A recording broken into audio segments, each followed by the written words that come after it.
छोटा 1 electron volt होता है। 21 श्रेणी क्रम और समानांतर क्रम में जुड़े प्रतिरोध में अंतर।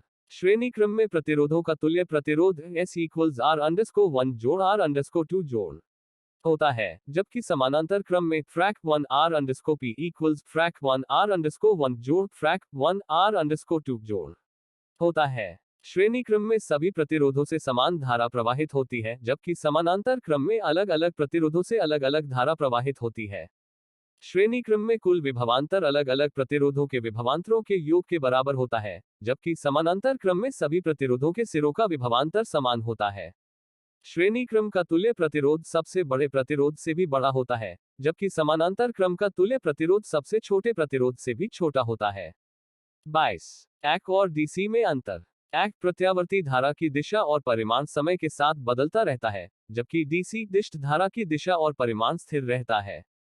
AC को ट्रांसफॉर्मर की सहायता से आसानी से परिवर्तित किया जा सकता है, जबकि DC को नहीं।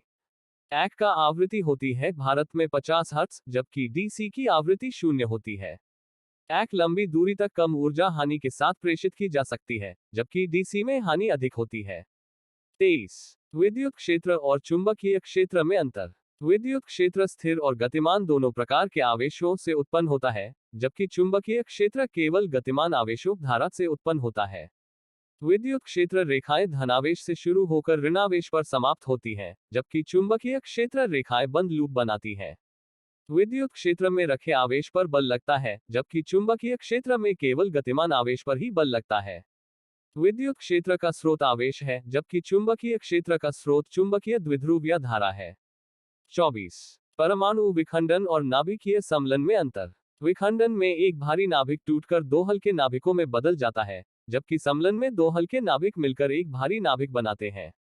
विखंडन में न्यूट्रॉन उत्सर्जित होते हैं, जबकि समलन में प्रोटॉन या हीलियम नाभिक उत्सर्जित होते हैं।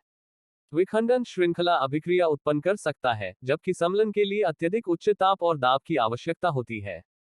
विखंडन परमाणु रिएक्टरों और बमों में प्रयोग किया जाता है, जबकि समलन सूर्य और हाइड्रोजन बम में होता है।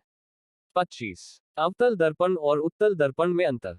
अवतल दर्पण की परावर्तक सतह अंदर की ओर धंसी होती है, जबकि उत्तल दर्पण की परावर्तक सतह बाहर की ओर उभरी होती है। अवतल दर्पण वास्तविक और आभासी दोनों प्रकार के प्रतिबिंब बना सकता है, जबकि उत्तल दर्पण केवल आभासी प्रतिबिंब ही बना सकता है।